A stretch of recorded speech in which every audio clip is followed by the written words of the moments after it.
tuned into Life is a Sacred Journey. Every week, we bring a new perspective to aging and caregiving. Here is your host, Micheal Pope. Good morning. I have lost my mind this morning. Good morning, family. It is Friday morning. Good morning to all of you. Good afternoon and good evening to everyone in the virtual neighborhood of Life is a Sacred Journey. It is always my honor and privilege to be with you. And this morning, I'm tickling myself because my lipstick was weird. It still is to me. I hope it looks okay to you, but it looks weird to me. And I'm just so happy to be alive. This morning, I was thinking about 9/11 and New York City, a place that you know I love and nurtured me in my 20s, and before, but definitely in my 20s. And also just the lives that were lost, but the perseverance of the human spirit.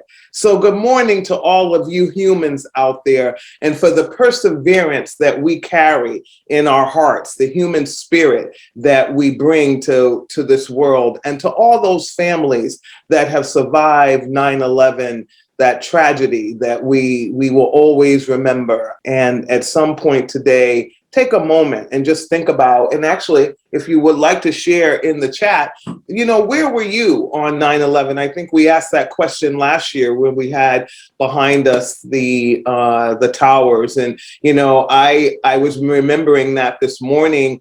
My children were young, and I was, at that time, had television in my home still, and I was running around doing the morning chores to get everybody up and out. And the Today Show was on with Katie Couric and Matt Lauer. I mean, look how far, 20 years, how much everything has changed with even that, Matt Lauer, and, just all of that. And I remember coming into the living room where the TV was going and seeing the first plane hit the tower, and then hearing Katie Couric go, "Oh my gosh," or "Oh my God," I think is what she said. And then I thought, I'm going to be honest. I'm going to tell you exactly what I thought. I thought, oh my gosh, Arnold Schwarzenegger is making another blow-up movie. He or Bruce Willis, because at that period of time, that's what was happening, right, in movies. And then I could hear another person say, "Oh no, it's real." And that's when I ran back into the living room, sat down on the couch, and became just like fixed to this thing that was going on in our lives. And then the second plane, there, I think it was in the near the other Pentagon. And then there was one in a field somewhere. The thing that struck me and will always stick with me, and I have such grief, is that, I also lived a lot of my life in Boston, almost, great deal of my life. And so one of the planes, was coming out of Boston. And I was just like, wow, who do I know that could possibly be coming to LA? A flight that I've taken many, many, many times. And so just all the thoughts that were going through my head, I actually, because it's the 20th anniversary today, began my morning having those same thoughts, just thinking about the lives lost, all of that. So take time to think about the families, the children. There's children that were maybe 1 year old, they're now 19, or children that were in their middle years or teenagers. They're grown, and they lived a whole existence without a parent or a grandparent or something. So think about 9/11 and let's just lift up good thoughts, prayers, meditations, all of that to those individuals that were affected. I know I was. I know I always will be. There are two people that were colleagues that I knew and worked with back when I lived on the East Coast that died in that. And so, I wasn't close to them in the sense that we had lost contact with each other, but, it doesn't matter. The human connection is unbreakable. Once you walk in somebody's life, you leave something. It's like a negative print. You leave something, but not negative meaning negative, bad. And you leave that. And so no matter who we touch, remember, you leave the essence, that's a better word, the essence of yourself with that individual. So the more we can be positive, yes, you're going to feel the pain of their loss. We were just talking about this the other day, that the pain of loss is real, but it means you also loved. And I don't think I want to give up one just for the sake of the other. So that's one of my ponderings. Again, you have joined us this morning at Life is a Sacred Journey. I am your host, Micheal Pope. We meet here in the virtual neighborhood, the virtual living room, the office at 8 a.m. every Friday. I want to thank all of you for always coming back, for supporting this platform. Hit the share button, do all those wonderful things. I think Felicia is still in Moldova. For all of you that know Felicia, we're waiting for her to get back to Canada, but I think she's still in Moldova as of this airing. So wish her a safe journey back to us and on this side of the world. And good morning to my Moldova family. Love you so much. I'm in love with her mother. I think her mother and father are just the most incredible human beings. And I love that they live off the land. I want to also lift up, I've lost a very good friend this week. Somebody who has impressed my soul and mentored me and taught me about laughter and taught me how to not be afraid of aging. I was working so hard to get her on Life is a Sacred Journey, but because she was across the ocean in the UK, we never had an opportunity to bring a conversation and bring our friendship forward so that you could see the love that we shared. But my good friend, Lynn Ruth Miller, this is her book, Getting the Last Laugh, and there she is. There she is. She passed away, but I want to tell you a little bit about Lynn Ruth Miller. She was the oldest performing comedian, okay? The oldest performing comedian. And she was on Got Talent, First Dates. But she decided to do all of this in her 70s. And so for the last, 16 years, she's been living this incredible life as a comedian, as a vaudeville. She was naked. She did a naked show, vaudeville show. I think she was just 80 when she did that. I think if I'm remembering, those of you who know her, please correct me if I'm wrong. Courageous, beautiful Lynn Ruth Miller, who danced in my life. Nader Shabahagi introduced her to me. We went out to dinner together and I got to hang out with her. But I wanna, oh my gosh, I wanna read something to you that was in her book, and I read it last night and I just laughed and I said, yes, that's still who I wanna be when I grow up. And she moved to London. I can't remember how long ago, a while now. But this is what I want to read to you that she wrote in this book. And go on, get it, Getting the Last Laugh. And it's really a wonderful, at the time, sort of an autobiography of where she was in her life. And again, became the oldest living comedian. They were actually dubbing her, the next Joan Rivers or whatever. But in her book, she writes, "The side effect of loving what I'm doing is that I love the rest of my life too. I have finally figured out what happiness is, and I have it. I am enjoying who I am and where I'm going.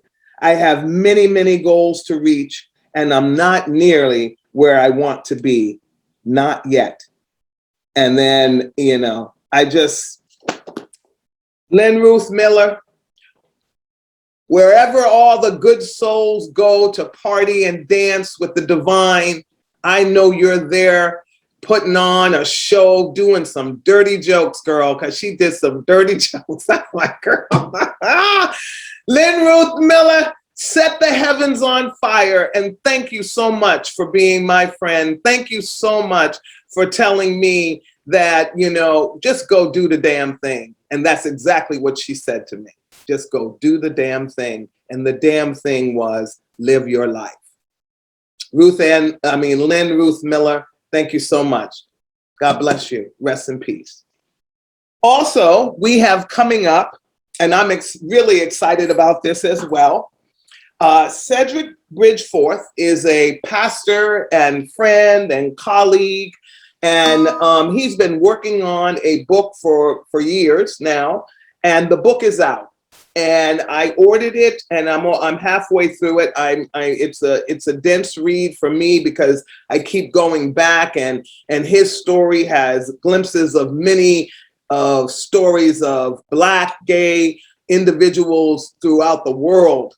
But he's going to come to Life is a Sacred Journey. His book is Alabama Grandson, a Black gay minister's passage out of hiding.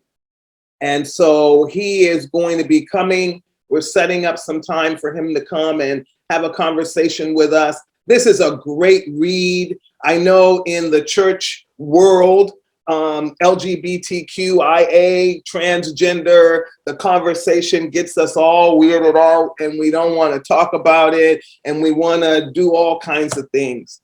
But when we hear the stories, this is what changes and softens our hearts about biases and things that we have, is when we go out and hear the story and somebody shares their heart. Lynn, because this is her thing was, I'm going to eradicate ageism. Who said I can't do this at 70 something, 80 something? Who said I can't get naked in front of people at 80 something at a vaudeville show? Who said I can't be a pastor and be a spiritual leader and come out of hiding and be who I was born to be? When you learn people's stories and you connect with those stories, you begin to see life differently. And you begin to open up your heart and your bountiful expression of whatever faith you practice, whatever you believe is the connectional spirit that brings us all here together. And so how do we get there? I've been pondering that. Yeah, you get another pondering this week. We have a guest next week, but we took the summer months, as we move from summer to whatever, the summer months, it's harder to get people to come on. So you get me 3 ponderings in a row. Wow. But where do we go when we want to come together as a community? What are the places that we need to travel together? And how do we really lean in to each other's stories without judgment? And what I realize is that we've been taught to discern, to analyze, to assess stories when we hear them. And what I'm trying to do now, this is a new revelation for me, is to hear the story like an open vessel, just to allow that person's story to tell me, to guide me, and not me determine what that part of that story means and how I should dissect it so that I can determine the bad and the good in the story. I may ask questions because I want to get to know the individual and I'm inquisitive about the tentacles of the story. But to hear a story, genuinely sit with a person, I had that honor last week. I went out to dinner with my friend Lulu. And Lulu is much younger than me, much younger than me, but a really good friend and helps me to understand the world through her eyes. And I just love it because she's beginning her career and all of that. And we were having a wonderful dinner and talking. And that's what I realized. I realized this is not about me sitting, being the elder with all the wisdom to just kind of vomit all over her what I think she should do and any of that. It was about 2 friends, just 2 friends, 2 women, 2 people, 2 humans being together. And I adore her. And we talked, our conversations went round robin. We went from religion to church to community to our jobs, to relationships, all of it. And it was a wonderful 3 hours, quite frankly. And that's what we have to do. And there's no judgment there. There was no judgment. It was great. And what was even better about it is you have people of color, because she, is an Asian, comes from an Asian ethnicity. And here we were sitting, and we were also talking and pondering this Asian hate thing that's happening, and how in conversation, even Asian folks who know Black people and know Black people in a way where they know they would never harm them, in conversation, when they're talking about an incident, their biases come up, and that they become very angry at Black people and not at the person that is committing the crime, that is committing the atrocity. Or we even took it to a higher plane and started talking about the system that created this division of the better minority, the cleaner minority, the minority that's more acceptable versus the dirty minority, the minority at the bottom of the totem pole, the lazy people, all of that. So it's like we're all victims. But when we victimize each other, when we pull the victimization in of the system, or what we think is true, what motivates our thought processes, and we bring it into the way we live and the way we talk and the way we judge each other or speak to each other, then we create something that is called bias. And then we create something that's called division. And then we create something where you have another, ethnicities are great when you're living out your culture and you're living out the things that are the common things that connect. But then there's another circle that circles us all. Actually, there's a whole bunch of them. But the bigger circle is the human circle. Right? So yes, I am Black, or actually I prefer, because I'm not Black. I realized the other day, I'm not Black. I don't know because at the end of the day, I am Afro-American. I'm not even African-American, because my friends and siblings and brothers and sisters that are from Africa are African-American, just like Italian-American and Asian-American. I am American because I was born in America, but I am not African. I am of African descent, but not totally. I have Portuguese, I have Choctaw, Indian, Choctaw, native land blood in me. I have, I said Portuguese. I obviously have African for all the obvious reasons. We don't need to go down that historical path. And then there's a hodgepodge. There's a little Scottish. There's a little Spanish.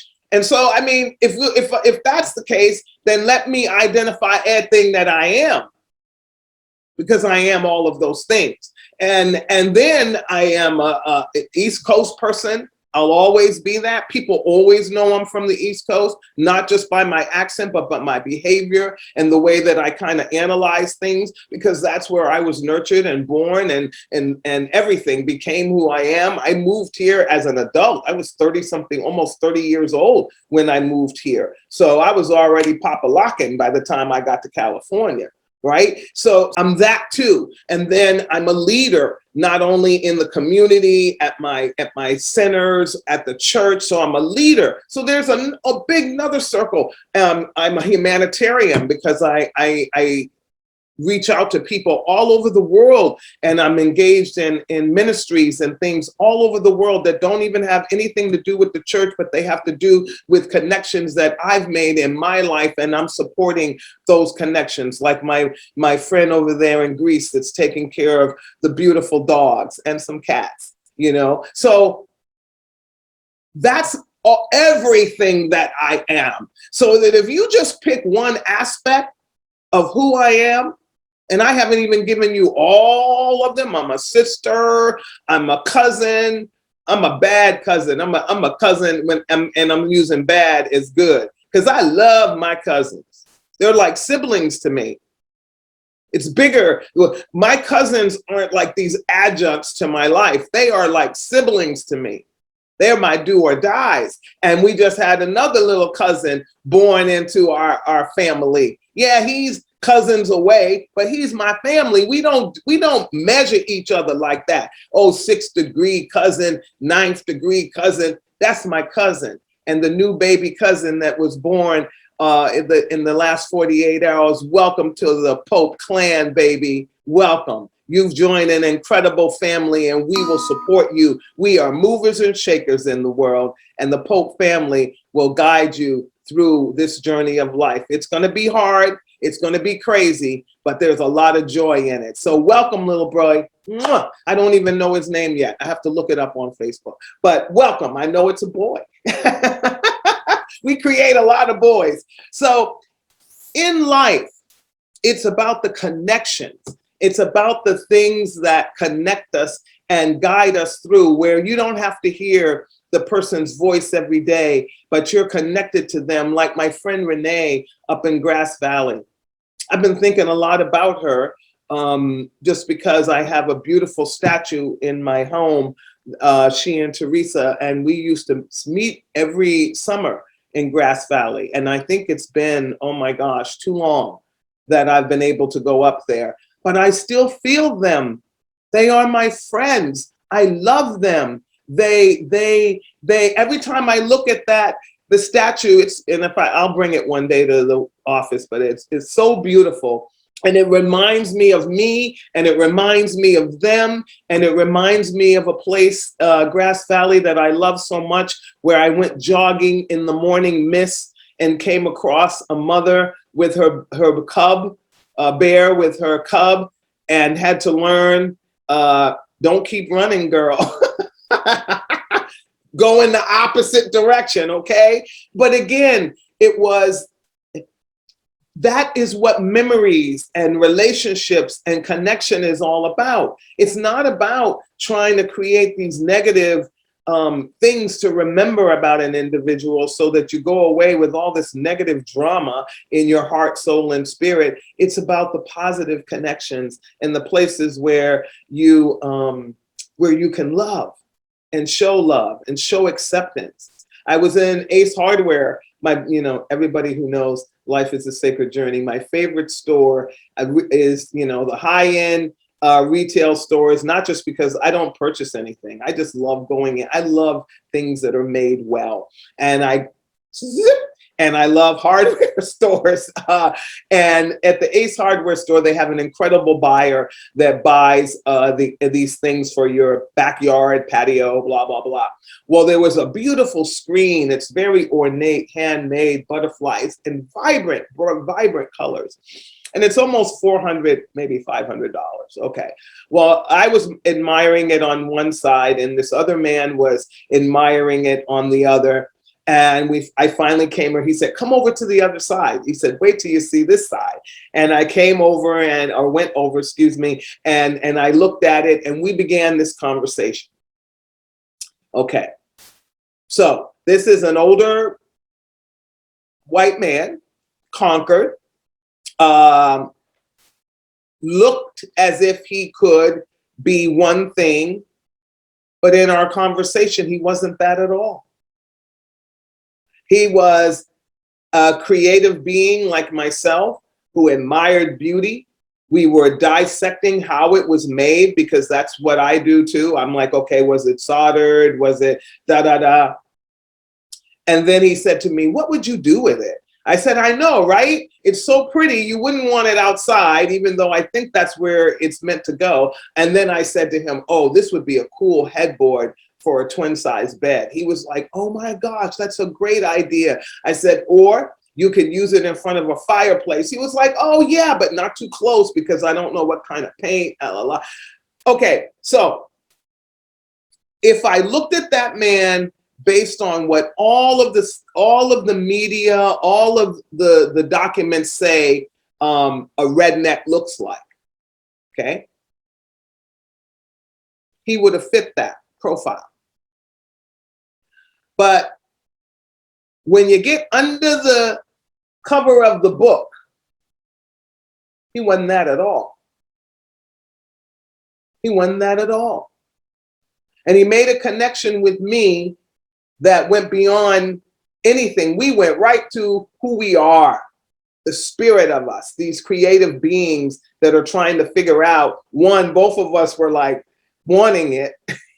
we both laughed about it. I was like, I really want this. He's like, me too. He said, but my wife would kill me if I brought it home. I said, I'd kill me if I brought it home. And we laughed, and he went on his way, and I went down my aisles and met up with one of the ladies that works there at the hardware store, Ace Hardware Store. And she's worked there for 20 years. She's been there long time. And we started talking, and I went and got my soil, the stuff that, because I'm planting. You should see my house. It's full of plants now. I went into this space of like, I needed to bring nature back in the house. I used to be a plant guru, and I lost my guru hand, and I decided to rekindle it. And man, Sloan's or Sloat or whatever the name that place is getting my money. I love plants, and I've been buying the ones that really filter the air because of my asthma and all the fires, and they really work. And I'll actually bring a list of those to share with you. These are the kind of plants that actually purify the air. But anyway, so in all of that, I walk up there, and she said, how you doing? And I'm like, how you doing, sis? And she said, I love it that you call me sis. And I said, well, you are. I've been coming in here a long time, and we meet and greet each other with great friendship. And so you're my sis. And she said she asked me to give her a hug. And I did. And I said, have a good day. She said, have a good day. And she said, how's things going at the center? And I said, we're doing all right. I recently have found out she's a donor to ASAP because I never knew her name. All this time with her name tag on, I had never paid attention to her name at all. At all. We don't even call each other by name. But there goes my phone. I'm sorry. I meant to turn it off. So I've been getting these robocalls from like 8 o'clock in the morning all day long, robocalls, and they start off with 326, and then they go 2080, then they'll go 2188. So they are awful. So all of you scammers out there doing these robocalling to people, you are harassing people, and you need to stop it. Yeah, I don't know if there are any of you that will come to this platform because you probably aren't this enlightened if you're going to be going out doing that kind of stuff. But that's what's happening. Yesterday, I got over 25 robocalls on that's my work phone that went off. It's just nuts. So I apologize that happened. And shame on you, robo person, wherever you are, for interrupting us here at Life is a Sacred Journey. Shame on you. Remember that? But being close to people and not worrying about all the bells and whistles of, and I'm going to look at her name tag when I go there tomorrow, because I got to go there, and I'm going to remember her name just because I brought it up to you this morning. But at the end of the day, it doesn't matter. It doesn't matter. We're just two human beings that come together. My love for hardware, her love for hardware stores, because she works in it and she knows where everything is and she comes up with great ideas. Our love for that is what brings us together. Our love for gardening brings us together. Our love for humanity, because we always say a little bit, she always says, how's your sunshine today? I go, things are pretty sunny, things are bright. And she's a total stranger to me in the true sense of the word, that I don't know where she lives. I don't know if she's married or not. I don't know if she has any children. I don't know her name, but I know her name. And I hope that makes sense to you. So in our pondering, in my ponderings, my hodgepodge of ponderings, I realized that, oh man, we are really all in this together. But until we stop looking at whether you have a PhD and I have a master's, and those things are all important in the realm of our work and the realm of navigating certain spaces so that we can be legitimize our expertise and all of that.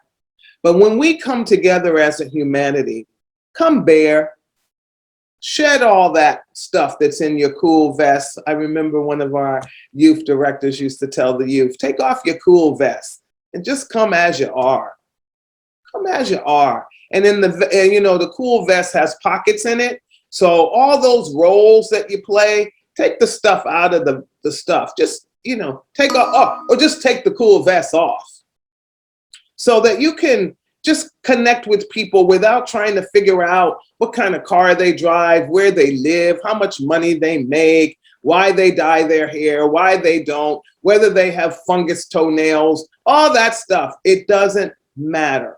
What matters is the human connection, the thing that brings you back to Life is a Sacred Journey every Friday at 8 a.m., the thing that makes me never want to cancel on you because this connection means a lot to me as well.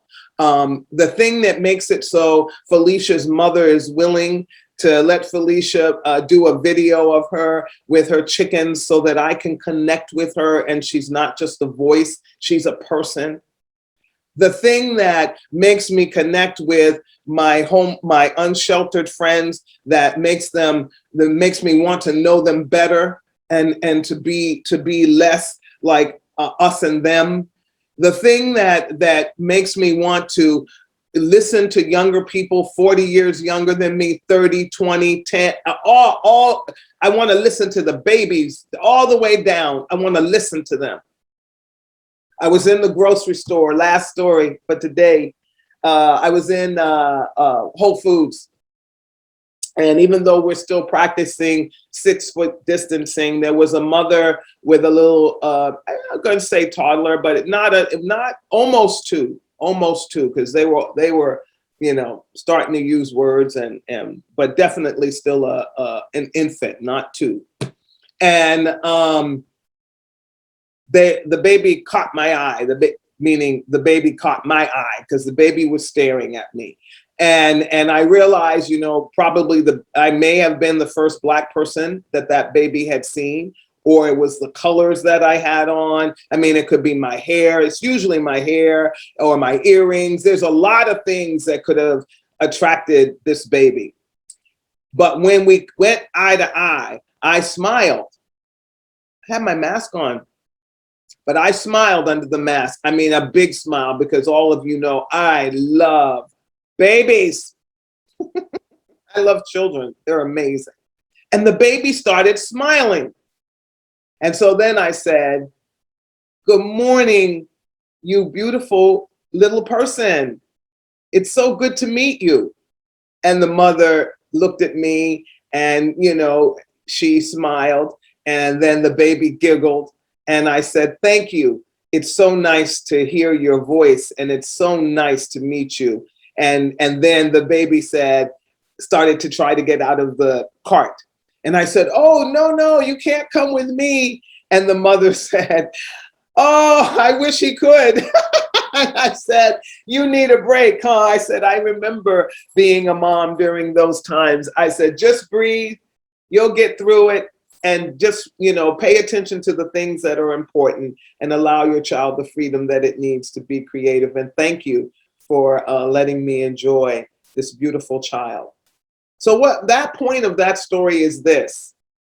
I had a mask on and I smiled and the child felt my smile because it was pure, it was unfiltered, and it was filled with so much love. I was so in love with that baby because I think children are a gift. And the baby felt it and therefore smiled back and then began to coo and kind of talk to me and then wanted to come to me because we were vibing. No, I didn't have any cookies or anything. We were just vibing. So go out into the world and vibe with other people. And let's stop making it about, I'm proud of everything that I have accomplished. I'm not trying to demean anybody's accomplishments. For some people, their degrees are very, very important and they want them to be their calling card for everything. And I'm not judging that. I'm not that person. I earned my degrees for me, not to hold them up to the world as an example of excellence, because I'm not excellent at all. I'm just a person. And so meeting people where they are means getting rid of your cool vest, meaning getting rid of judgment and letting people see your smile, even through the mask. Whether it's the mask that we have to wear because of COVID, or the mask that you put on because you need to. You put them on as like a sense of armor to shield yourself from the world.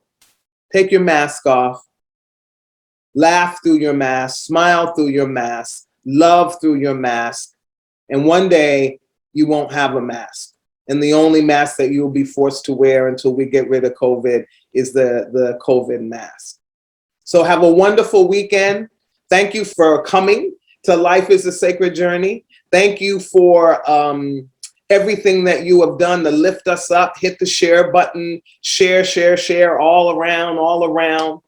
You have become an incredible family at Life is a Sacred Journey. As I said a couple of podcasts ago, I see what you write to each other, and you really are lifting each other up and becoming a community. I am really happy about that, and thank you. Be good to yourself. Love yourself. Know you matter. If you are out there and you're feeling grief and pain, please go to the suicide hotline. Don't be depressed and anxious alone. You are not alone. There are people out there who are willing and able to listen to you and to help you get through this time of PTSD, grief, pain, all of that. So please call the suicide hotline if you need support and help. We need you.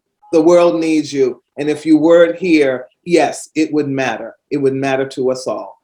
So be good, all of you. Somebody's horn went off. It's the morning of sound. Be good. Love yourself. Hug a tree, hug a dog, hug a cat. Hug a person that's in your social bubble. Hug yourself. Love yourself. Be good to the world so the world can be good to you. And I'll see you next Friday. Peace out.